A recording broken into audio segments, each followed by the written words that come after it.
زي ما قريت كده كوكاكولا فيها كوكايين. في الاول كوكاكولا كانت نسخه من مشروب افضل واحسن منها بكتير واسمه فين ميرياني، وبالرغم من ان كوكاكولا ساعتها كانت بتحتوي على القهوه والكوكايين برضه كانت مبيعاتها ضعيفه جدا، وحتى كان قليل جدا من الناس اللي بيسمعوا عنه، يعني بمعنى اصح كده كان بيشطب، وباستخدام اساليب مشبوهه وتقنيات تقدر يعني زي ما تقول ان هم بيلعبوا على الجانب النفسي من الناس، قدروا ينشروا المشروب ده في جميع انحاء العالم. ودلوقتي وبعد حوالي 100 سنه كوكاكولا بقت مؤسسه عالميه. بدايه كوكاكولا كانت على ايد واحد اسمه آسا جريس كاندلر، وكان طبيب ادويه او زي ما تقول عنده صيدليه، وفي الوقت ده المخدرات ما كانتش ممنوعه او محظوره اصلا، يعني الافيون، الكوكايين، اي مخدر ممكن تتخيله كان موجود في الصيدليات زي الرز. وكاندلر راح في يوم من الايام عند واحد اسمه جون بيمبرتون، وجون بيمبرتون ده خلى كاندلر يدوق المشروب بتاعه، واللي كان عباره عن ميكس ما بين القهوه والكوكايين والمياه الغازيه. فعرف كاندلر على طول ان في حوار كبير قوي ورا الموضوع ده، وان هيكسبه فلوس كتيره جدا. بس بيمبرتون اصلا كان بيحاول يبيع المشروب ده بقاله سنين، بس بعيدا عن المشروب ده كان فيه مواد بتؤدي للادمان، لكن هو كان بيعمل له ماركتنج على اساس ان هو مشروب صحي، بس برضه ما وصلش لاي حاجه. بس كاندلر كان عارف حوار ان هو يخلي بيمبرتون يديه سر المكونات المشروب ده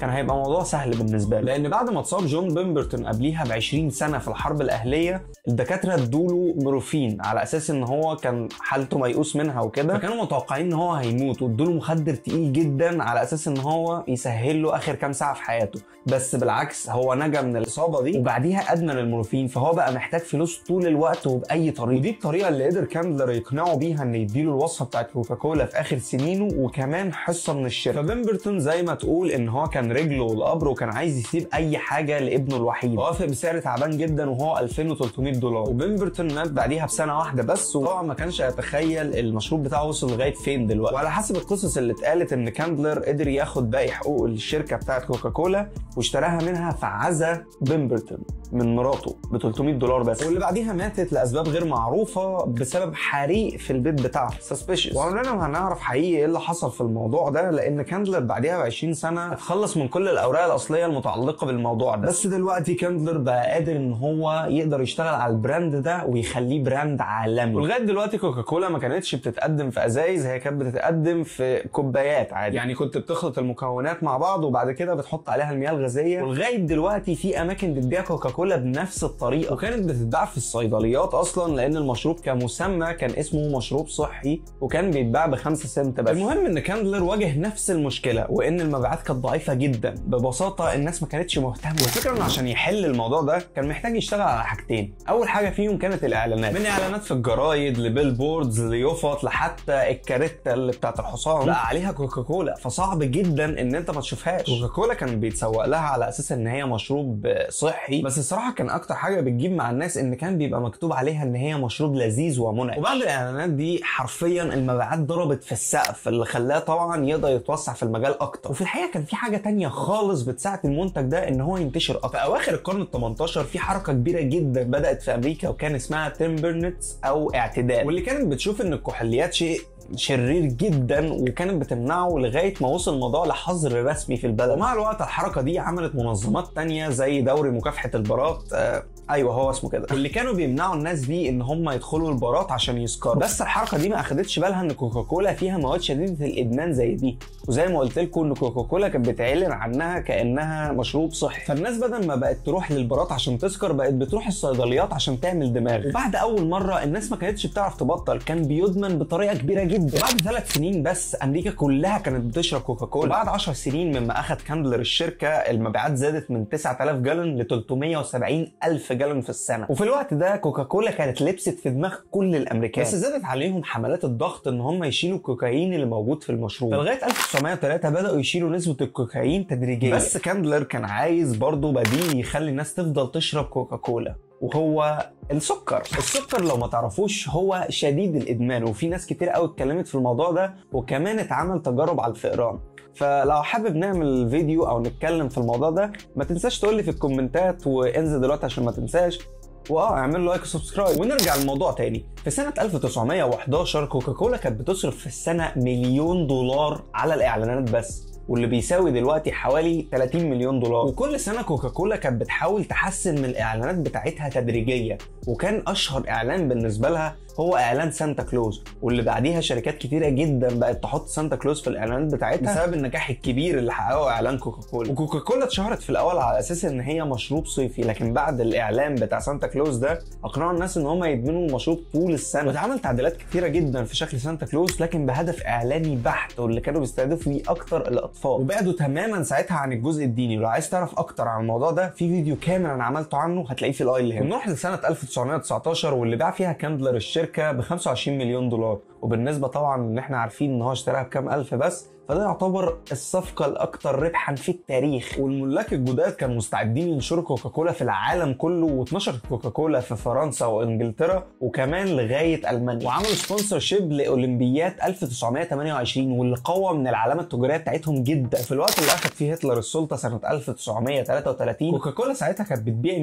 100,000 كرتونة أو دستة أو أيا كان اللي أنت عايز تسميها في السنة الواحدة، وهم ما كانش عندهم أي مشكلة مع أي قائد سياسي. بالعكس ده في أولمبيات 1936 في برلين قدموا كميات كبيره جدا من الكوكاكولا، وبعتت بعديها فرق المبيعات بتاعتها لتجمعات النازيين في المانيا. وحتى بعد ما الحرب ابتدت كوكاكولا ما كانتش عايزه تخسر السوق بتاعها في المانيا، ولاسباب تانية اتمنعت ان هي تدخل البلد في الفتره دي. فبدل كوكاكولا عملوا منتج جديد باسم فانتا، وبيستخدموا فيها نفايات الفاكهه اللي كانت موجوده بكميات كبيره جدا في المانيا الروسيه ساعتها. وفي سنه 1943 كوكاكولا كانت بتبيع 3 مليون كرتونه في السنه الواحده لالمانيا بس. وبعد انتهاء الحرب كوكاكولا رجعت تاني ووقفوا انتاج فانتا تماما. وحته ان هم كانوا بيلعبوا على الجنبين في الحرب دي حاجه من احسن الحاجات اللي حصلت لكوكاكولا اصلا. ولما امريكا اعلنت الحرب سنه 1941 كوكاكولا عملت حركه ذكيه جدا في الماركتنج، هي كانت هتكلفهم كتير بس تاثيرها ورئيس كوكاكولا ساعتها اعلن ان اي جندي هيقدر يشتري ازازه كوكاكولا ب5 سنت بس، وبكده كانوا يخسروا كتير جدا بس على المدى الطويل هيخلوا امريكا كلها مدمنه الكوكاكولا. ومطرح ما الجنود كانوا بيروحوا كوكاكولا كانت بتبقى موجوده. واللي ساعدهم في كده كمان الحكومه الامريكيه، انهم كانوا بيساعدوهم يبنوا المصانع بتاعتهم في اي مكان، وبقى الشكل متعارف عليه ساعتها شكل الجنود وهم ماسكين ازازه الكوكاكولا. كوكاكولا كانت بتتنشر ما بين الجيش، والجيش الامريكي كان بينشرها ما بين الناس. وبعد انتهاء الحرب كل المصانع اللي كانت بتخدم على الجيش بقت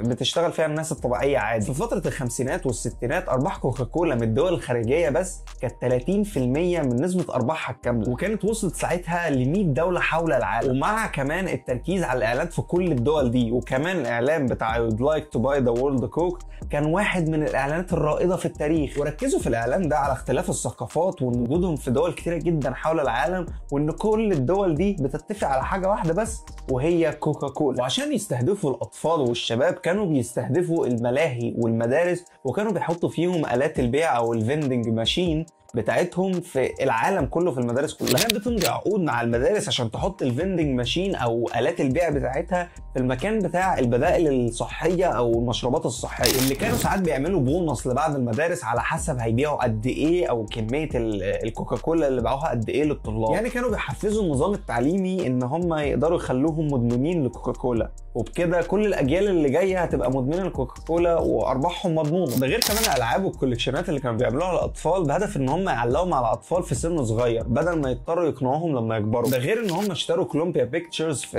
1882 عشان يقدروا يحطوا الاعلانات بتاعتهم في وسط كل الافلام براحتهم من غير ما حد يمنعهم. ده غير ان هم كانوا بيرموا ملايين عشان يقدروا يعملوا سبونسر للرياضيين الكبار زي لاعبين السله والخ، يعني عشان يربطوا فكره ان الرياضه بكوكاكولا. ده غير ان كوكاكولا كانت بتواجه مشاكل كتيره جدا في الثمانينات، لان في ابحاث طلعت بتتكلم عن تاثير كوكاكولا على الصحه. ده غير طبعا الحاجات اللي لسه بنواجهها لغايه دلوقتي وهي وجع الاسنان او تحس ان في حاجه في اسنانك كده بعد ما بتشرب كوكاكولا. لكن كمان كان ليها اثار كبيره جدا على مرضى السكر والسمنه. وفي دراسه قالت ان الاطفال على بعد مشروب واحد بس في اليوم ويكون فيه سكر ويزيد نسبه احتماليه ان يبقى عندهم زياده في الوزن في المستقبل ب 60%. ولو الاطفال اعتمدوا على السكر من سن صغير هيعتمدوا على السكر طول عمرهم. ومهم برضو ان احنا نعرف ان اي شركه عملاقه وكبيره هيكون ليها ماضي اسود، بس ده مش مبرر. بس برضو نفس الكلام ده ينطبق على باقي المنافسين، واحنا برضو ما سمعناش الجانب الاخر من القصه، فعمرها ما بتكون ابيض واسود بس. المهم ان بالصدفه كوكاكولا عملت واحد من اكتر واحسن الغلطات اللي عملتها في حياتها. كوكاكولا جات لها اكتر من فرصه ان هي تقدر تشتري بيبسي كلها، وفي مره من المرات كانت ب50,000 بس سنه 1933، بس كوكاكولا رفضت. وغير كده كمان حاولوا يقضوها، لان بيبسي في وقت من الاوقات غيرت اسمها لبيبسي كولا لو تفتكروا. يعني كوكاكولا ساعتها حاولت ترفع قضيه ان هم بيسرقوا الاسم بتاعهم، بس ردت في صدره قتلته. وبيبسي قالت ان كوكاكولا بتحاول تستخدم تكتيكات خبيثه عشان تحتكر السوق، والمحكمه فعلا وافقت بالكلام ده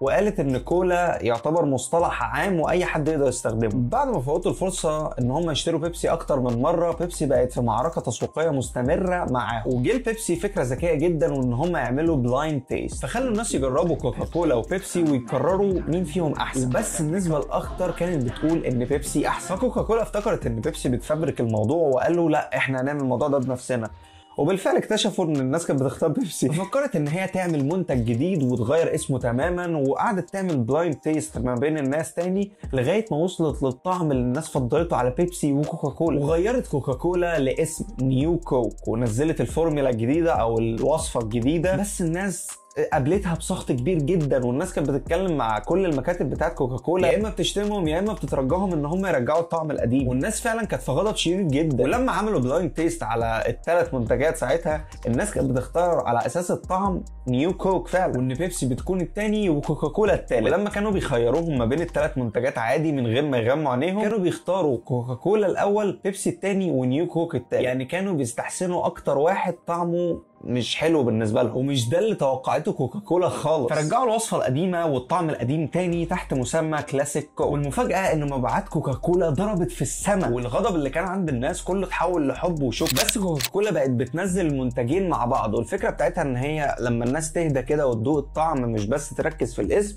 هتحب نيو كوك اكتر. بس على عكس مبيعات نيو كوك كانت سيئه جدا لغايه ما شالوها من السوق. وفي تحليلات بتقول ان الموضوع ده كله كان متخطط له من كوكاكولا من الاول خالص، وان هم كانوا عارفين ان كل ده هيحصل من الاول. لو الكلام ده طلع صح فعلا دي ممكن تكون اذكى خطه لزياده المبيعات في التاريخ. وكمان اللي حصل ده خلى الناس تفتكر قد ايه هم كانوا بيحبوا طعم كوكاكولا القديم، واللي خلى نيو كوك احسن الاخطاء اللي حصلت لكوكاكولا في التاريخ، واللي خلى كوكاكولا ترجع تصرف ملايين على الاعلانات تاني كل سنه، على الرغم من ان 94% من سكان الارض بيقدروا يتعرفوا على علامه كوكاكولا بسهوله جدا، وان في اكتر من 2 مليار منتج بيتباع من كوكاكولا كل يوم. وبعد كل اللي سمعته من اضرار على التاثير على الصحه والاطفال والسمنه والخ، هتفضل برضو تشرب كوكاكولا ولا لا؟ اتمنى يكون الفيديو عجبكم، ولو عايز تشوف قصه شبه القصه دي شويه اتفرج على الفيديو ده وقول لي رايك فيه في الكومنتات. انا بشوي مهار واشوفكم في فيديوهات تانية. سلام.